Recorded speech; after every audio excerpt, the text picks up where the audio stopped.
Reading 59 of the level 2 curriculum will further elaborate on the concept of the information ratio through the fundamental law of active management. So the fundamental law of active management relates the fund manager's breadth and skill to his information ratio. The skill is measured through the information coefficient, that is, a measure of the manager's forecasting accuracy on individual stocks. That is, how good is his knowledge and how good is his forecasting ability.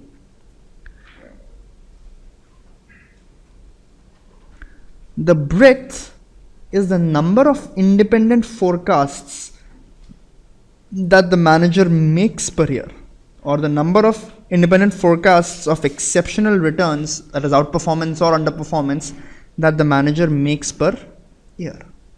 So some fund managers may have a low breadth, that is, they track fewer stocks, however their accuracy is very high in those stocks. Other fund managers may have a lower accuracy or a lower information coefficient, however they have a higher breadth, so they are able to generate alpha from many different stocks. The fundamental law of active management says that the information ratio is equal to the information coefficient into square root of the investor's breadth. Information coefficient is the accuracy of the forecasts, and breadth is the number of independent forecasts of exceptional returns that the fund manager makes. A fund manager with good accuracy and knowledge or forecasts on many stocks will outperform higher or will have a higher information than a fund manager who has a lower accuracy and lower breadth. A manager has an information coefficient of 0.2 and makes half-yearly bets on 200 stocks. Compute the information ratio for the manager. If the manager wants to achieve an information ratio of 1.2, how many stocks would the manager need to make half-yearly bets on while keeping the information coefficient the same? Now for the information ratio is given as the information coefficient into square root of the breadth. The information coefficient is equal to 0.2. However, both the information coefficient and the breadth are on an annualized basis. So if on a half-yearly basis he places bets on 200 stocks, then on an annualized basis we can say that he will be able to invest, or he'll be making independent judgments on 400 stocks. So the information ratio would be 0.2 into square root of 400. That will be equal to 0.2 into 20, that is 4. If he wants to achieve an information ratio of 1.2, so IR is 1.2, the information coefficient is 0.2, how many stocks would the manager need to make half-yearly bets on while keeping the information coefficient the same? So how many stocks would he need to make an annual bet on? We should compute first, and then we'll divide it by 2 to compute the half-yearly number. So square root of x will come out to be 1.2 upon 0.2, that is 6, or x would be equal to 36. So he needs to make a bet on 36 stocks on an annual basis, or on a half-yearly basis he needs to take a bet on 18 stocks so as to keep an information ratio of 1.2.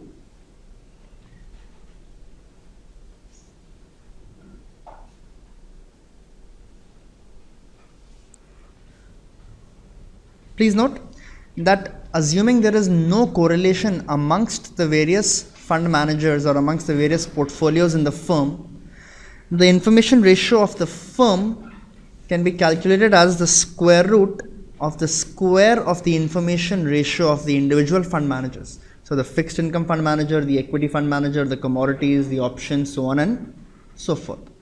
So the additivity principle says that the information ratio for the firm is equal to the square root of the sum of the squares of the information ratios of the individual fund managers. The assumption is that there is no correlation amongst the various fund managers. The information ratio can be further broken up as the breadth into the information coefficient, rather the information coefficient into square root of breadth. Dinesh currently follows 200 stocks and makes half-yearly forecasts. His information coefficient is 0.2. Compute his information ratio. If he chooses to follow additional 150 stocks but with an information coefficient of 0.8, what will his new information ratio be? So the information ratio would be equal to the information coefficient into square root of breadth.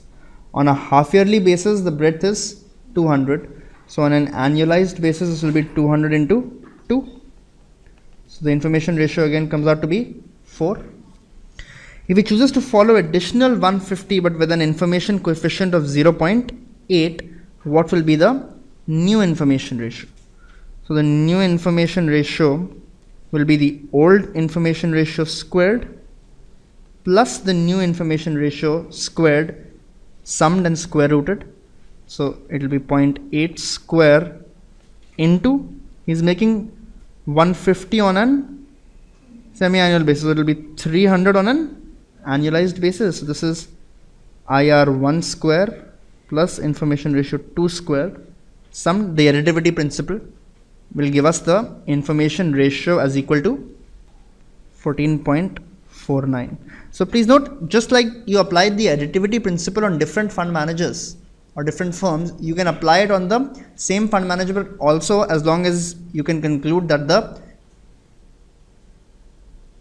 correlation with the second portfolio is 0 or there is no correlation with the other portfolio. Given a level of investor aversion, the optimal residual risk is given by IR upon 2 lambda. We proved this in the previous review, that the optimal level of the active risk at which the value added is maximized is given as the information ratio upon 2 lambda. The information ratio now can also be written as the information coefficient into the square root of the breadth. And similarly, the value added we derived in the previous review that the value added for an optimal level could be given as alpha minus lambda into omega square. And when we substituted lambda from the first equation, this came out to be IR into omega divided by 2. Omega can also be written as, or at the optimal level, omega will be equal to IR upon 2 lambda. So the value added will come out to be IR into IR upon 2 into 2 lambda. That will be equal to IR square upon 4 lambda. So the value added with the new formula can be written as the information coefficient squared into the breadth upon 4 lambda.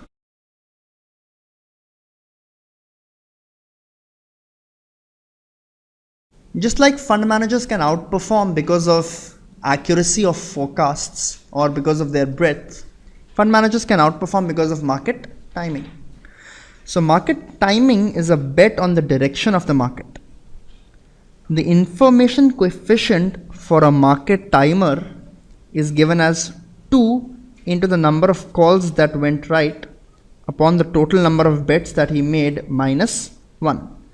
So N is the number of bets in the market on market direction, that is the market will go up or down, the total number of bets, and NC is the number of bets that were correct. So 2 into NC upon N minus 1 is the information coefficient. If only 50% of the bets went right, then the information coefficient would be 0. Information coefficient could be negative if less than 50% of the bets went right, or more than 50% went wrong. Robert is a manager with Sopra Capital.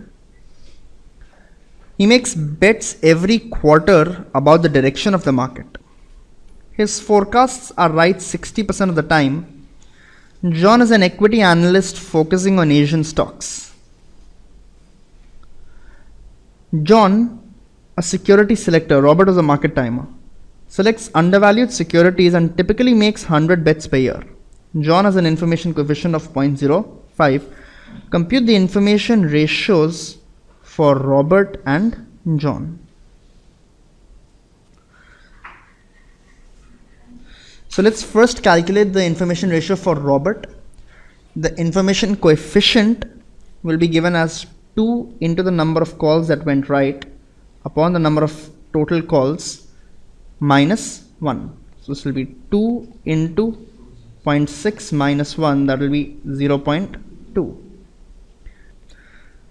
The breadth for Robert would be one forecast every quarter, or one stock on which he is making timing calls every quarter will be equal to 1 into 4, that is 4 forecasts in the year.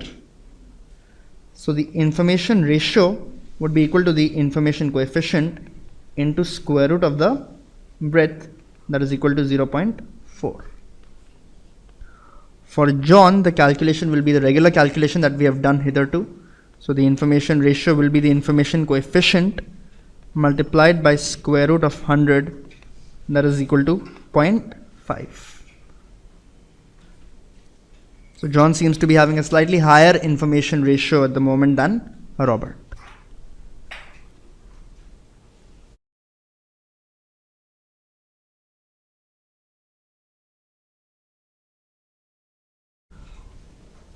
Now, information coefficient will directly be dependent on the knowledge that the fund manager has and his sources of information.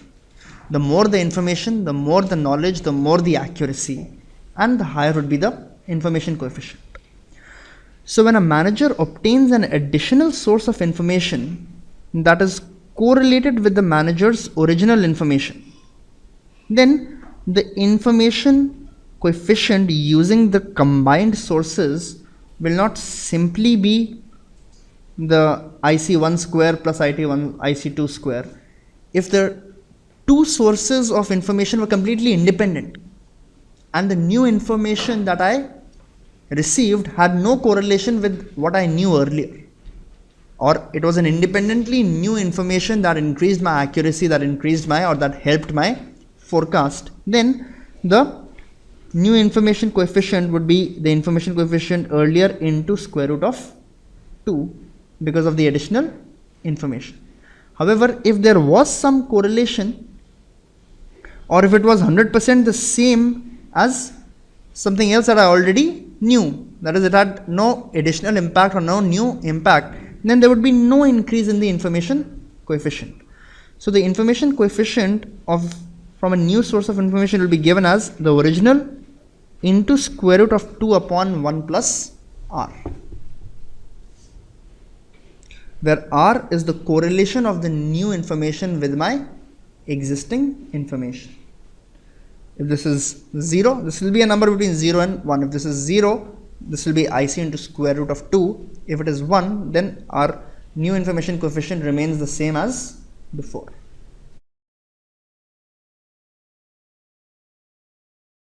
Whatever we studied in the fundamental law of active management and whatever we derived is based on some basic assumptions. So first, we are assuming that the manager has accurate knowledge of his skills and acts on information optimally. That is, he utilizes all information optimally. Sources of information are independent, and the information coefficient is constant across bets. So if he's making a bet on 100 and the information coefficient is 0.2, then in each of these 100 stocks he has an information coefficient of 0.2, which may or may not be the case. A lot of times he may know one stock more than the other, but the assumption in all that we did was that his information coefficient is the same across bets. Sources of information were assumed to be independent. If they were not, we understood how the information coefficient would change. There would be a 1 plus rho in the denominator and under the square root. and the manager has accurate knowledge of his skills and acts on the information optimally. So that's about the review on the fundamental law of active management.